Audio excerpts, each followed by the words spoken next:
fine one day. Oh, that's close. Thanks everyone. Just start with Ottis. Please. Yes, please. And then Monet with the final. Yes, Ken.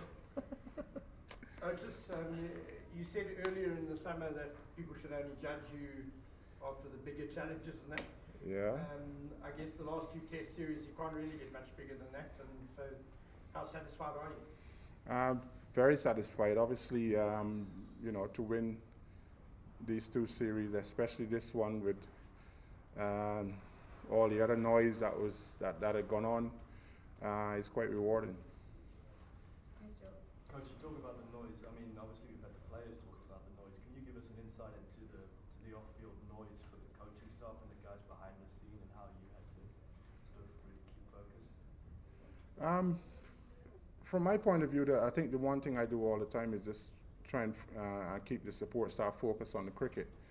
And I've said before, it was disappointing that after every game, the story was never about the cricket. And then we always then have to try and refocus the guys on the next game. We lost the first game badly in Durban, and we needed to make a strong statement to come back, which we did in PE. But again, the cricket didn't take center stage there, even though we played really well, I thought. So from that point of view, it's been disappointing that the cricket was never the real story. So, for a change, the last test of the summer for us, it's good that we're talking about cricket right now. Would you classify it as the most high-pressure series you've been involved in coaching-wise? I mean, the world seems to look at this series as we haven't seen something like this for a long time.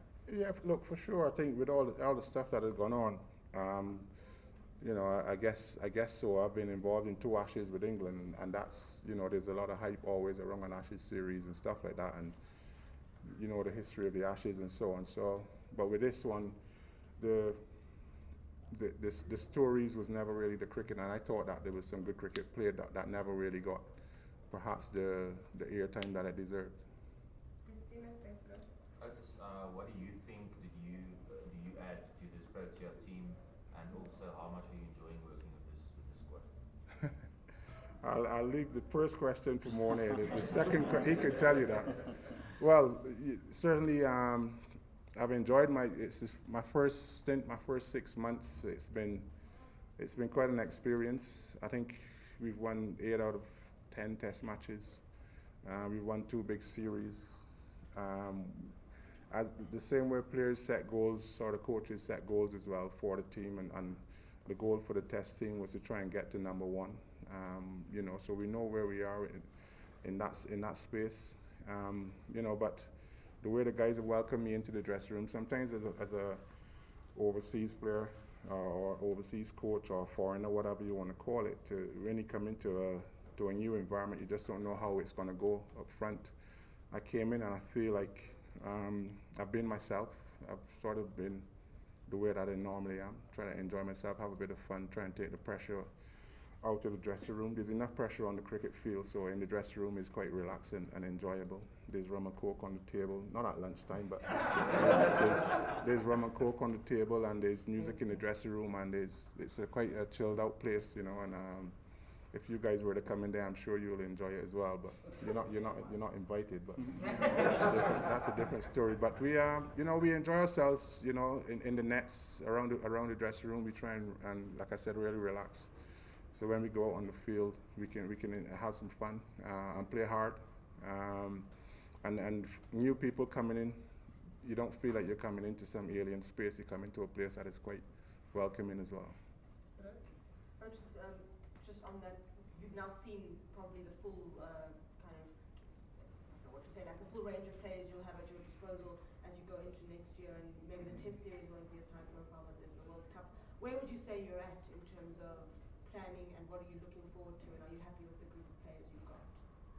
Yeah, I'm certainly happy with the group of players that we have, and I think the message for all the other franchise players is that they're if you're performing well at franchise level, I think you've got a great chance of playing for your country still. in one-day cricket, we picked Robbie Frylink, we've picked Lungi played one-day cricket, Aiden Junior Dalla played one-day cricket. So a lot of guys that are performing well in franchise level got opportunities this year, and I would like to think that the message to those guys that are have ambition of playing for the country, then if you're performing well, you'll certainly get looked at. Yes. Otis, if you had to sum up the summer in one word or one sentence, how would you? It's been dramatic, hasn't it? That's one word, I think. Another word is probably long. Yeah. And the players have been through a lot this summer. I mean, Yeah. you've had rumblings in the background with the cancelled league and a lot of matches, a lot of injuries, and you came to yesterday when you had to get them to sort of push through that one last push. Can you? It's not mine. Too busy. Can you just give us some insight into how draining the summer has been and how much it was asking guys to finish the job? Yeah, look, I mean, it's been a long summer. I'm not going to lie. It's been a tough summer. You played against two of the toughest, probably toughest teams to play against.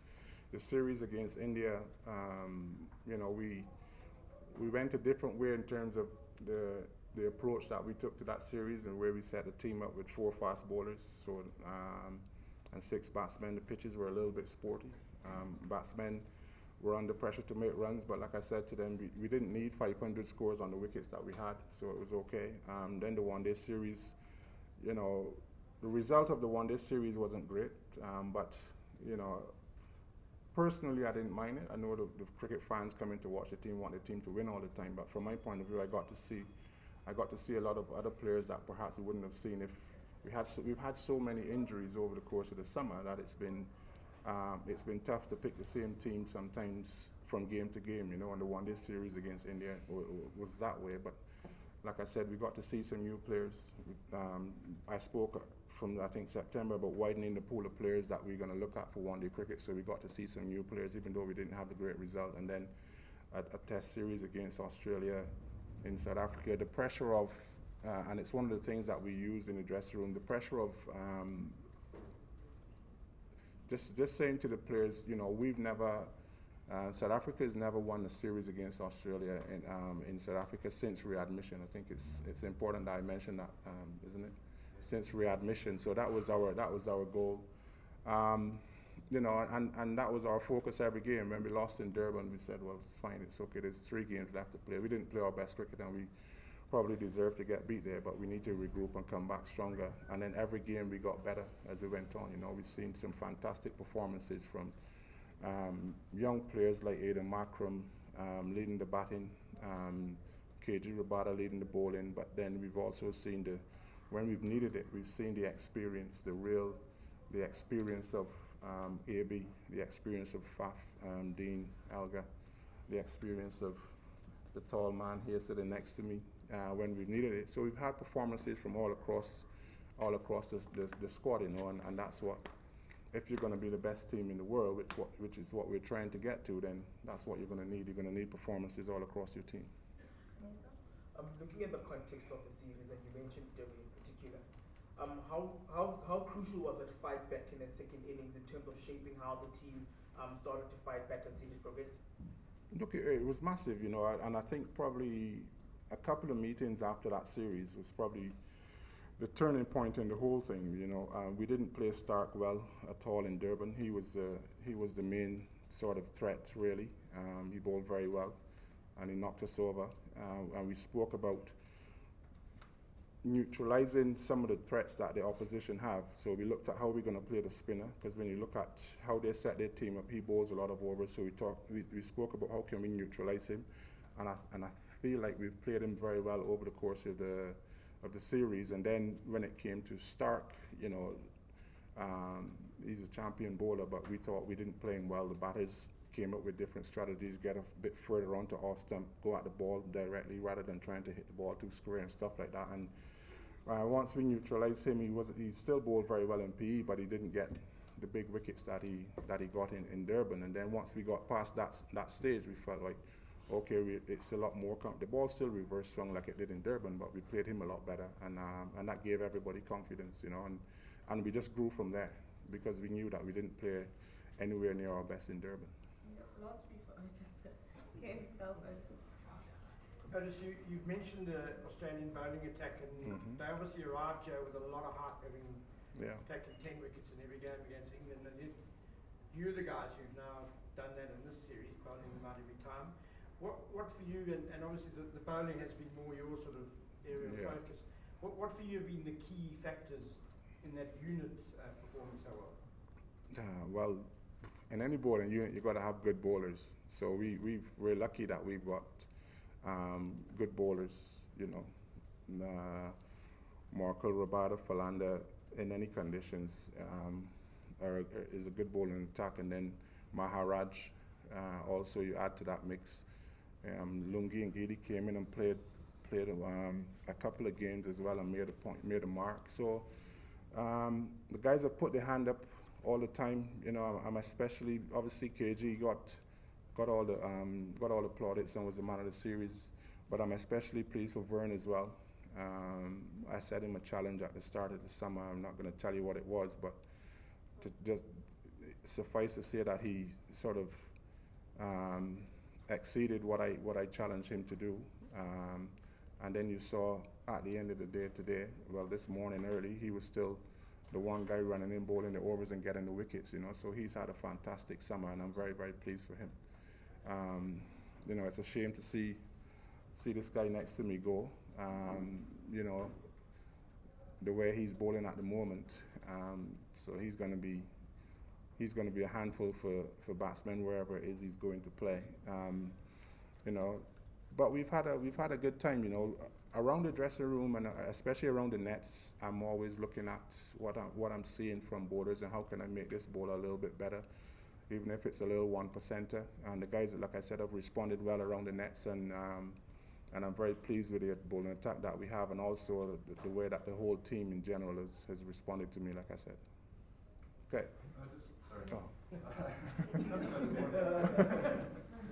Yesterday, I'd like to think that what happened yesterday when Faf got hit, took off his glove, his blood didn't look good, and he had been hit before and whatnot, and he put his glove back on and got up and scored 100. And, actions speak louder than words, but am I being too much of a romantic to think that that's the way this team wants to play? No, you're not. You're not. I mean, that's the way that, and I like that in him. That's the character of a champion, and that's the character of a leader, and that's why, when he wasn't perhaps making hundreds every game in the past, I said to you in here, I think, I'm not too worried about the captain. He will come good. But the other stuff that he brings to the team, his leadership, his character, speaks volumes for him as a person. There was a lot of talk about the declaration yesterday, and I know you didn't ask the question, but I'm just going to say it anyway. When you look at where we were with Mornay got injured, we thought about declaring a lot earlier, but Mornay got injured, and then KG had a bit of an issue. Vern has got a bit of an issue. When you think that you might not have your three bowlers, then it comes down to how many overs do we want to bowl. Nothing to do with runs, it was more about time and stuff like that, and that's what the decision was based on, and it turned out to be exactly the right thing. A lot of the test matches finish in 3 days and 4 days, and everybody wanted perhaps to finish in 4 days, but we took the opportunity to give ourselves a little bit more time. Okay, super.